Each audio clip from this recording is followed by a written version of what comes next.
Please, you guys should do me a favor. If you see Seyi, Venita, or Jackye, tell them I said thank you, because today's episode of Frankly Speaking with Glory is greatly inspired by their consistent and constant use of the word insecure on the Bbnaija Pepper Them Gang reunion show.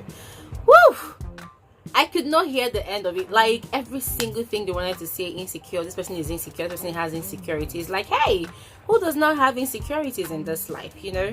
Anyways, guys, my name is Glory Elijah, and this is Frankly Speaking with Glory. You're welcome back to my YouTube channel.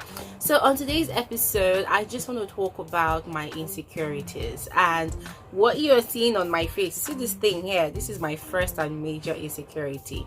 But before I continue, let's take a moment to pause, and then we'll continue this video. Tomorrow by 3 p.m. Saturday is my YouTube live, so come on to my YouTube live. Let's discuss Bbnaija and all the madness that's going on with all those housemates. If you feel me, say amen. So, question of a video, guys: what's your biggest insecurity?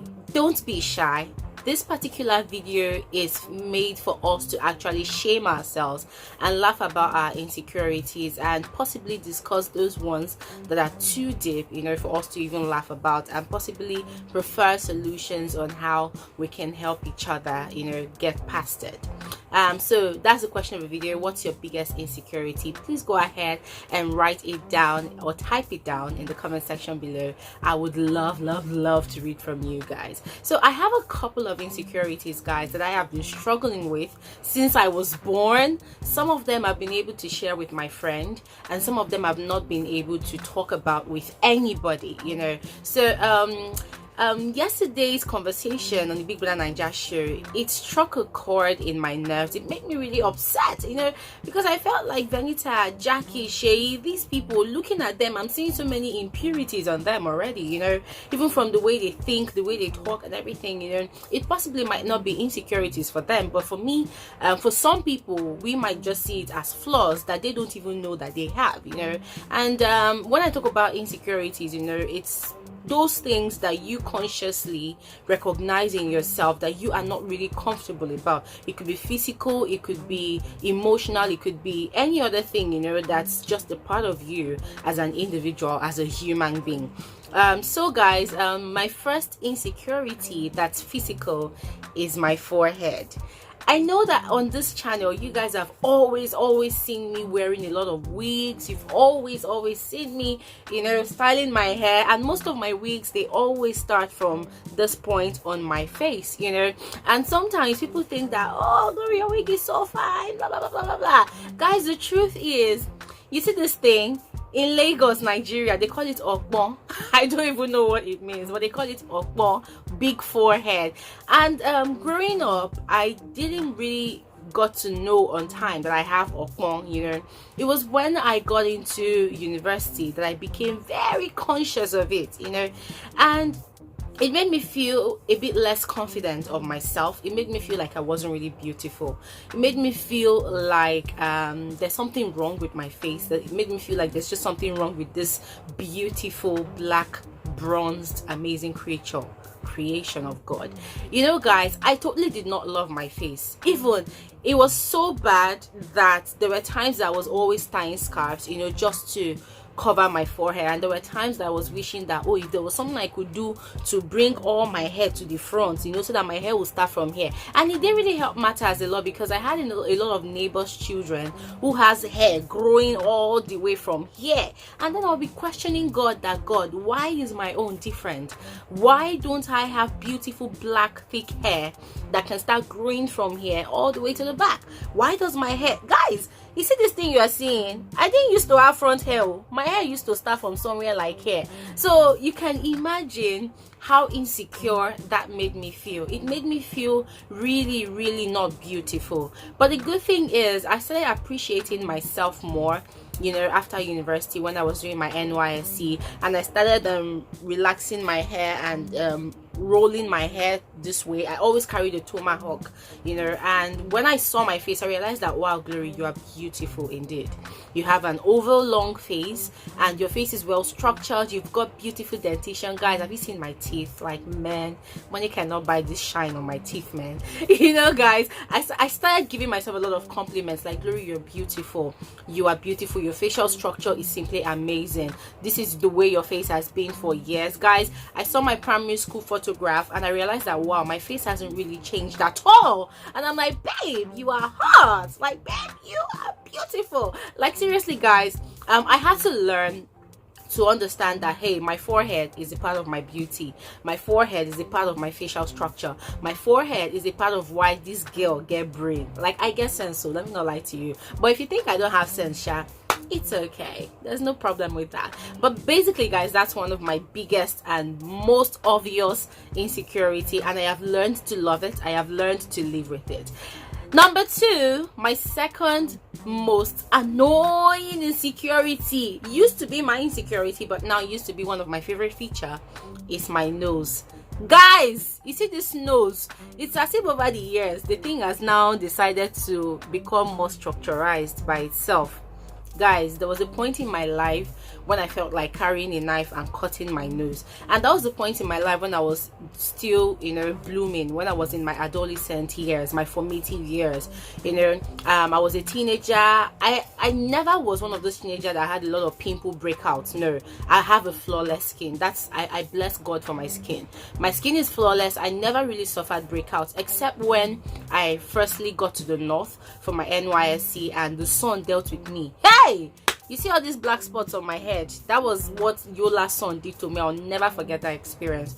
But you know, during my formative years, I used to have a lot of oiliness on my nose, and then I would start squeezing and blah blah blah. You know, it was really annoying for me, and people used to taunt me a lot. On my blog, www.franciswikiriglory.com, I wrote a story about, you know, how I grew to love myself, how I grew to love my body, and I mentioned that I was bullied. I was greatly bullied when I was in primary school. I was bullied when I was in secondary school. People used to gang up and beat me and draw my nose. And why were they beating me? They said I was speaking too much English language. Of course, I grew up in a family where my dad used to work with the British, and everybody in the house must speak English language. My dad was very, very strict about it. You must read big books so that you have sense. You have sense like the Igbo people, you know.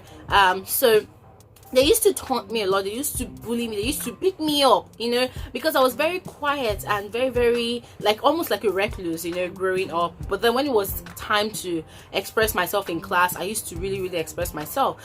Even when I was in university, people hated me. Like, God, people hated me. Like, gosh, you know, people just wanted to just draw my nose, and they were always pulling my nose. At some point, they started calling me Pinocchio, and I felt really insecure about it. I hated my nose, and for that reason, guys, somehow I hated taking pictures, because whenever I took a picture, I felt like my nose was just always so big and so obstructive, and it was always blocking my view, you know. So I just really did not want to even see my nose, you know. But then over time, I met someone. I think that was when I was doing my NYSC. I met a man. I was dating this man, and for the first time, he looked at me and he was like, wow, I love the structure of your nose. I love your face. I love your eyes. You know, when this guy, and guys, don't get me wrong, it wasn't like I needed someone to give me some level of self-validation to really appreciate what God has given to me or what I have, you know, as a human being, as a female. But, you know, I have grown up with so much self-doubt, you know, about this particular nose. There was a point I was even thinking that, Glory, you need to work hard so that you can get rich, so that you can have nose reconstruction, so that you can work on your nose, so that your nose can be pointy, you know. But when I met this man, you know, he looked at me, like, he took time, looked at me and said, Glory, where did you get your face from? Where did you get your nose from? And I'm like, I look like my mom. He said, tell your mom, God bless her, tell your mom thank you, that she really, like, gave you really, really good genes, you know. And when this person heard my age, you know, that, oh my God, at that time during my NYC, I was 25, and the guy was like, you're 25 and you look like you're 16. Tell your mom she's blessed. You know, Guys, see, my self-confidence, it just rose from 0 to 1 million. I say, hey, carry shoulder pad on my shoulder, and I'm flaunting my nose anyhow. But guys, seriously, sometimes it takes people to look at you and tell you one of those things that actually make you really look unique, and one of those things that make you look beautiful, you know. And that was when I started giving myself that pep talk after that conversation with that person, that, hey Glory, there's nothing wrong with your nose. Your nose is part of what makes you who you are. Your nose is part of your identity. Your nose is part of, you know, who you are. Like, are you someone that also has had that nose insecurity? For instance, Adesua Etomi. People look at Adesua Etomi and they are like, oh, Adesua, why don't you go and do nose surgery? You know, and there was an interview I saw her on, and I think that she was asked if she would ever do anything to her nose, and Babe said no, that her nose is part of her identity. Her nose is part of what makes her who she is, you know. And guys, I just gave her a round of applause that day, because for me, I felt like, hey, God created us, you know, and He has a reason for giving us this round. For instance, giving me this round fat nose, He has a reason for giving any other person a crooked nose or whatever, you know. But if you do not like your nose, if it makes you feel so insecure, if it doesn't allow you to breathe well, guys, please go ahead and do what you have to do to take care of it. But for me, this nose elevated itself from being one of my biggest insecurities to being one of my favorite features of my face. And trust me, by the time I want to do makeup and go out, when I contour the nose, you know, go even place this nose wide like this. But seriously, guys, I'm happy at the place where I am. I'm in a good place right now with my nose. I love my nose completely. Now, number 3 of my biggest insecurity, guys. Growing up, I had peers who were very tall. Guys, these people were so tall. These people were so bloody tall. They were so tall. It was so annoying. They were so tall. I used to question their height. I used to question if these people wanted to grow tall into the heavens. And I'm like, God, why am I so small? You know, it used to be so annoying. But then, as time went on, I grew to realize that, Glory, you're not short. You're just petite. And petite people are not short people. I realized that aside petite people, there are people that are actually way lower to the ground than even us that we are petite, you know.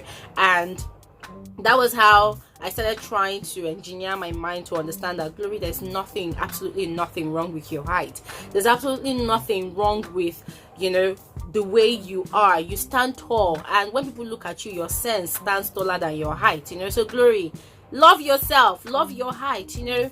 And my height did not even become an issue anymore, because when I was in university that time, though I didn't really have a boyfriend, okay, I dated somebody for like 3 months, you know, but before I met that person, most of the toasters that I used to have, guys, they used to be tall.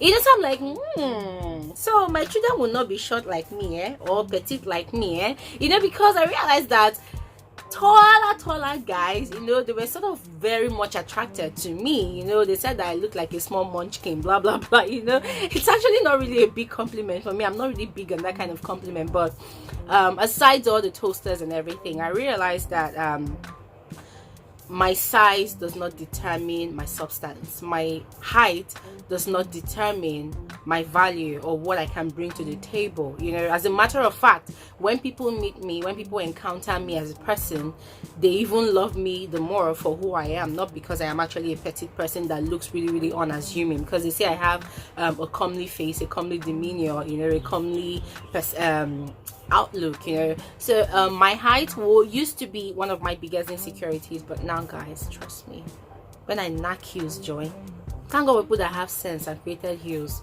When I knock heels, if you see me in a picture, you will think that this girl is extremely tall. But guys, basically, I have learned to love and accept my height, and I completely love myself. I will not give anything whatsoever to add any inch to this height, because you see me as I am like this, I'm like a small time bomb. So guys, basically, that's my number 3 insecurity. My 4th insecurity that I used to have, but I have now come to, Jesus Christ, love so much, is the color of my skin.